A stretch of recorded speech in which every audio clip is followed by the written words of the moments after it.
સુરત પોલીસે મોટી કાર્યવાહી દ્વારા ભેળસેળયુક્ત મસાલાનો ખુલાસો કર્યો છે।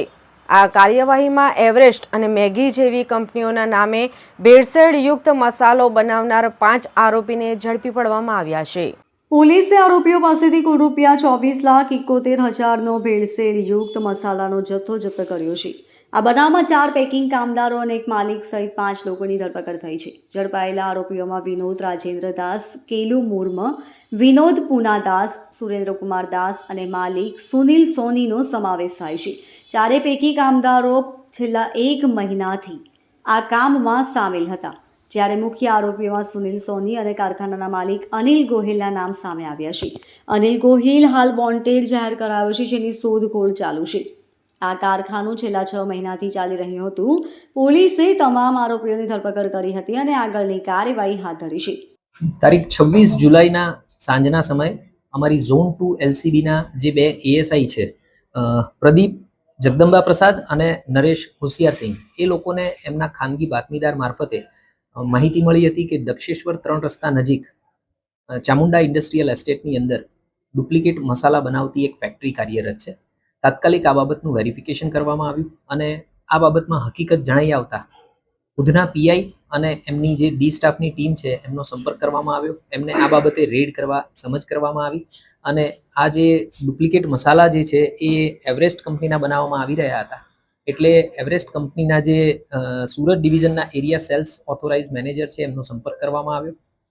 ત્યારબાદ આ રેડ કરવામાં આવી અને રેડ દરમિયાન અમારા ધ્યાનમાં આવ્યું કે ત્યાં આગળ જે છે એ 4 આરોપીઓ અમને મળી આવ્યા હતા કે જે ત્યાં આગળ ફેક્ટરીની અંદર કામ કરી રહ્યા હતા। આ જે 4 આરોપીઓ છે એમાં એક વિનોદદાસ રાજેન્દ્ર દાસ, બીજા વિનોદદાસ પૂનાદાસ, ત્રીજા કૈલ્લુ જેઠા મુર્મ અને ચોથા સુરેન્દ્રકુમાર કાલુદાસ। આ ચારેય જે વર્કર કમ આરોપીઓ છે જે ડુપ્લિકેટ મસાલાનું પેકિંગ કરી રહ્યા હતા એ ચારેય બાંદા બિહારના મૂળ વતની છે।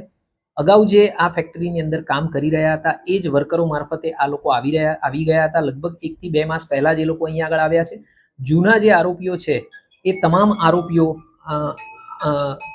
જે પેકિંગ કરનાર માણસો હતા એ અત્યારે ફેક્ટરી છોડી ગયેલા છે। એટલે આ 4 આરોપીઓની વધારે પૂછપરછ ચાલુ હતી, જે દરમિયાન ધ્યાનમાં આવ્યું કે આ ફેક્ટરી જે છે એ મૂળ અનિલ ગુમાનસિંહ ગોયલ જોધપુર રાજસ્થાનનો જે વતની છે એ ચલાવી રહ્યો છે અને એની સાથે સુનિલ સોની કરીને જે એમનો માણસ હતો એ પણ આની અંદર સંડોવાયેલો હતો। હાલે અમે જે આગળ 4 વર્કર જણાવ્યા એ 4 વર્કર અને આ સુનિલ સોનીની અરેસ્ટ કરી અને ધરપકડ કરી અને પૂછતાછ ચાલુ કરેલી છે।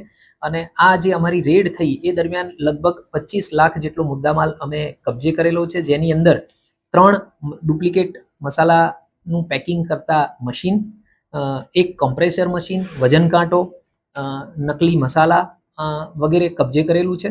અમારી આ જે રેડ છે એ દરમિયાન જે પેકિંગ મળી આવ્યા છે એમાં 7,68,000નો અમને એવરેસ્ટ કંપનીનો જે ચિકન અને મટનનો મસાલો જે હોય એના પાઉચ મળી આવ્યા છે અને આ ઉપરાંત મેગી મસાલા જેની કિંમત લગભગ 9,60,000 છે એ પણ મુદ્દામાલ અમે આ ગુનાના કામે કબજે લીધેલો છે। કેટલા વર્ષથી આ કારખાનું ચાલતું હતું અને કેટલો માલ જે છે બજારમાં જે અમે તપાસ કરી અને હાલ જે વર્કર કમ આરોપીઓને અમે અરેસ્ટ કરેલા છે એના મારફતે પૂછતાછ ચાલુ છે। અમારા ધ્યાનમાં એવું આવેલું છે કે આ જે કારખાનું છે ફેક્ટરી એ લગભગ 6-1 માસથી ચાલુ હતી અહીંયા આગળ, પણ આ જે વર્કર્સ છે એ બધા છેલ્લા લગભગ 1 થી 1.5 માસમાં જ આવ્યા છે। એની અગાઉ જે કામ કરનારા વર્કર કમ આરોપીઓ હતા એ બધા જ ફેક્ટરી છોડી અને બીજે કામ કરવા જતા રહ્યા છે। એટલે બાકીની જે છે એ ઇન્વેસ્ટિગેશન બાદ અમે હકીકત તમારા ધ્યાનમાં લાવી શકીએ। Bureau report, LK star news, Surat.